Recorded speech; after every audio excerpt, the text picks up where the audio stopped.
तुका म्हणे, गाथा बोलते फक्त पांडुरंगाशी. आणि अजून बोलू, भगवंत श्रीकृष्ण निजत आम्हाला गेले, पण आपला श्वास, आपला प्राण, आपलं तेज, आपलं ओज श्रीमद भागवतात ठेवून गेले. तसे माझे जगद्गुरु तुकोबराय वैकुंठाला गेले, पण आपला श्वास, आपला प्राण पंचमवेद तुकोपनिषद गाथ्यात ठेवून गेले. आणि त्या गाथा चंद्रातील अतिशय उत्कृष्ट आपल्या कामाचा क्रांतिकारक विचार मांडून जाणार आहे. मला तेच रावणानं सीता पळवली, आय एम नॉट इंटरेस्टेड. खालची म्हणतात, पिडली लोक परदेशामध्ये, खालची म्हणतात आमचा काही सहभाग होता. आझाद जिथं ठोकरला तिथं त्याचा बाप ठोकरतो, बाप जिथं ठोकरला तिथंच पोऱ्या ठोकरतो, पोऱ्या जिथं ठोकरला तिथं नातू ठोकरतोय. तीच चिंतन, तेच अभंग, माशी टू माशी, कॉपी टू कॉपी. कळलं तर पा, एकानं होमवर्क पोरानं शाळेत गेलं नाही म्हणून होमवर्क करायला घरी वही आणली दुसऱ्या पोराची. होमवर्क करीत आलं, पान उलटलं, तिथं माशी लिहिली होती, चिकटलेली होती. त्याला वाटलं इथे माशी मारून चिकवायचीच आहे, चिकवली. सध्या महाराष्ट्रामध्ये हे दुर्दैव आहे. मोठे जे भुजंग झाले ते नाही, ज्यांनी जमा केले सगळं, यांना आपला वंशज लॉन्चिंग करायचं आहे. काय करायचं? आणि मी घाबरत नाही कधी, तुम्ही परत नाही बोलवलं, मला तोटा नाही तारखांचा. आणि मी वकील आहे, फक्त तिकडे काम नाही म्हणून इकडे पुढे. त्यामुळे मी कुणाला घाबरेल असं काही समजून जाऊ. ज्यांना मी काल परवा मोठ्या संस्थांनी काल तारीख दिल्यावर आणल्या रात्री सांगतात की माझी तब्येत बरी नाही, छोट्या महाराजांना पाठवली. तब्येतीला काहीच रोग आला नाही, छोट्या महाराजांना लॉन्चिंग करायचे. काय करायचं? अरे बापाच्या जीवावर जगता येत नसतंय. स्वकर्तृत्व महत्वाचं आहे. त्यांना अध्यात्मामध्ये किती झिजवलं हे महत्वाचं आहे. आयुष्य किती ध्यान धरला, किती हेम धरून प्रवास केला ते फार महत्वाचं आहे. म्हणून आज त्यांच्या द्वितीय पुण्यस्मरणाच्या निमित्तानं कीर्तन शिवाय पुण्यस्मरण कुणाचंही होत नाही. ज्यांचं स्मरण केलं ना पुण्य मिळतं त्यांना पुण्यस्मरण म्हणा, कुणाचंही नाही. आणि म्हणून ज्यांच्या जीवनामध्ये फार मोठं जीवन ज्यांनी जगलं आणि एक सुपुत्र जन्माला घातला गेला, मुद्दाम म्हणून त्यांचा फोटो पाहिल्यावर आणि रात्रभर प्रवासात तर सुचतच नाही काही. आज इतकी गोड नियोजन आहे सगळं. वाजवायला महाराष्ट्रातले ज्यांच्या थापे नावला महाराष्ट्र वेडा भावा, दोघांनाही पाहिलं का परमपूजनीय प्रातस्मरणीय उद्धव बापू आपेगावकरांची आठवण येते. एकीकडं भरत म्हणजे ज्ञान, म्हणजे ज्ञानात रत आहे त्याला भरत म्हणायचे. काय म्हणायचे? ज्यांनी पक्वादालाच ज्ञानोबराय मांडलं ते भरत महाराज आहे. दुसरीकडं मर्यादा ज्यांच्याकडे आहे, एक थाप सुद्धा जास्तीची आणायची नाही, काल इकडे होऊ द्यायचं नाही, याला मर्यादा आहे. आमचे राम महाराज काजळे असतील, अतिशय महाराष्ट्राची स्वर कोकिळा, आणि खऱ्या अर्थानं गायला लागलं की कंठातले प्राण कानात यावे.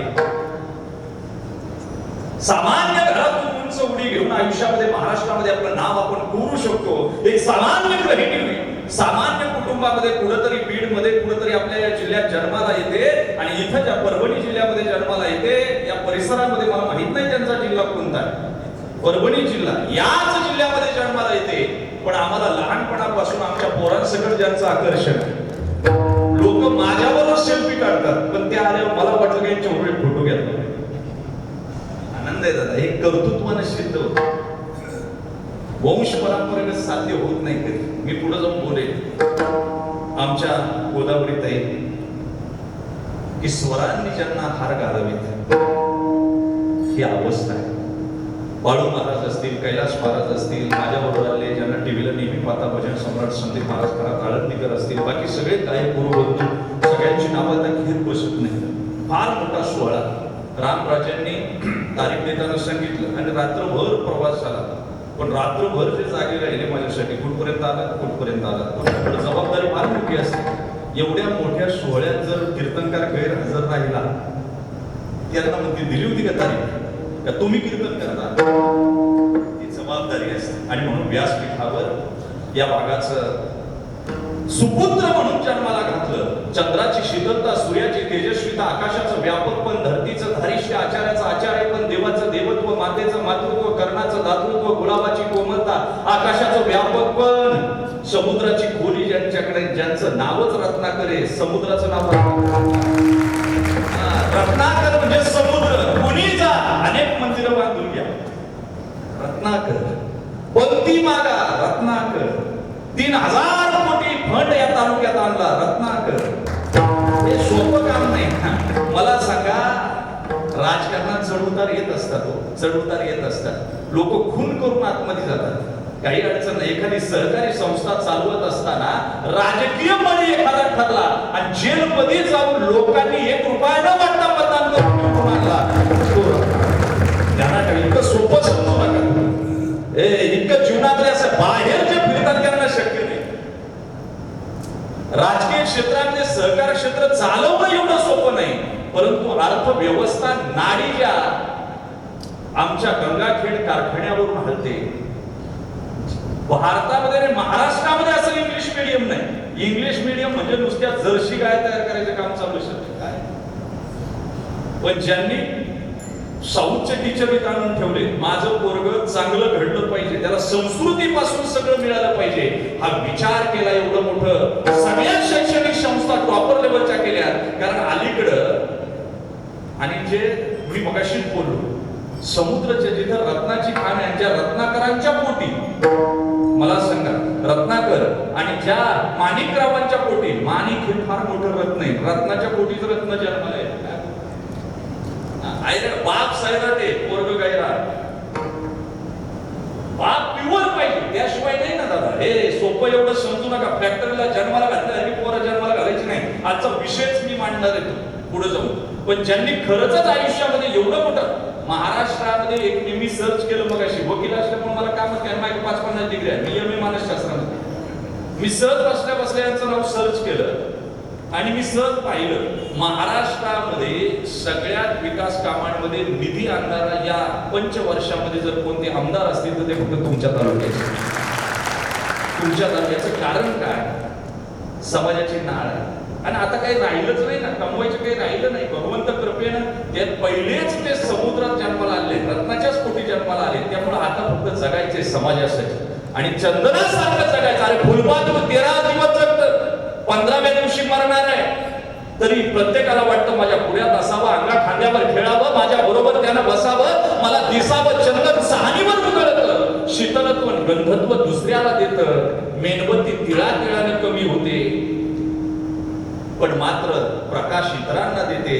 आमच्या आमदार साहेबांचं ते वैभव आहे की आपण झिजायचं चंदनासारखं, आपण जगायचं फुलपाखरासारखं, आपण मेणबत्ती सारखं जळायचं, पण माझा तालुका प्रकाशमान झाला पाहिजे. विचार आमदार साहेबांनी ठेवला आणि त्यांच्या जगामध्ये देव पाहिलाही कुणी हा एक मोठा प्रश्न आहे.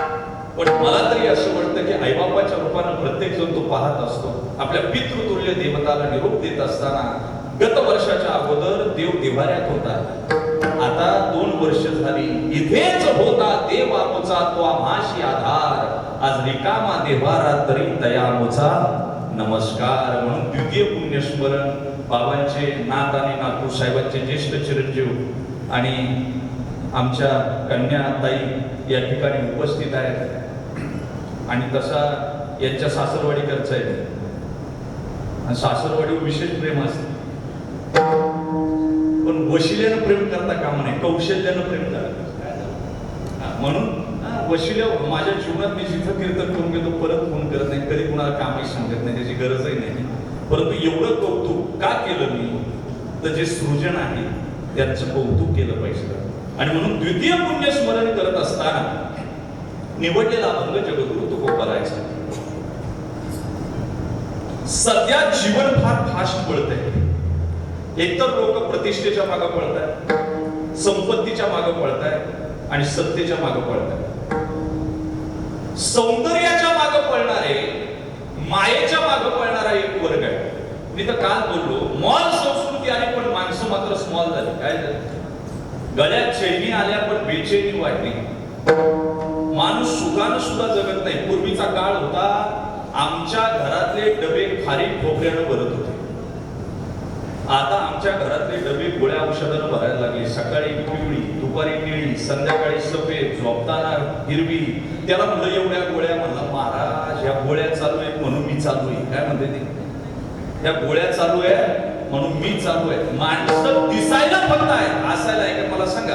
आता माझा MA ला मानसशास्त्र होता, इथं बसल्यात ना 50% टेन्शन मध्ये येऊन बसल्यात. प्रसन्नता आहे का चेहऱ्यावर मला सांगा. कशाला ताण घेता तुम्ही?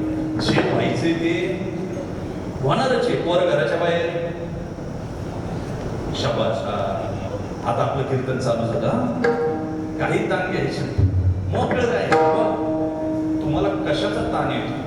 आयुष्यभरामध्ये स्ट्रेसलेस लाईफ जगता आलं पाहिजे, टेन्शन लेस लाईफ जगता आलं पाहिजे. आणि विनोद म्हणजे कीर्तन नाही, विनोद म्हणजे सध्या कीर्तन नाही. काय झालंय, तुमच्या बुद्धींना गंज लागला, त्यामुळे 1 सेकंदाचा 30 सेकंदाचा रील ऐकून तुम्ही कीर्तन देता, हे दुर्दैव.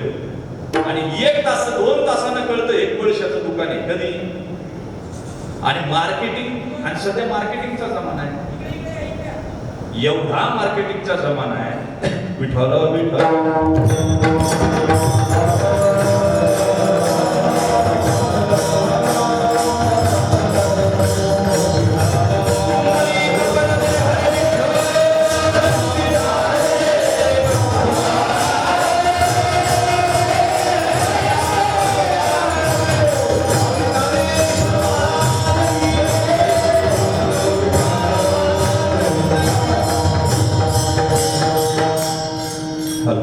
ऐका, सध्या मार्केटिंगचा जमाना आहे, सगळं काही मार्केटिंग वर चाललंय. आणि मार्केटिंग मध्ये आमच्या इतके हुशार दुसरं कोणी नाही. तुम्ही आम्हाला महाराज सुद्धा म्हणत जाऊ नका. काय बोललो? महाराज हा शब्द फार वेगळा आहे.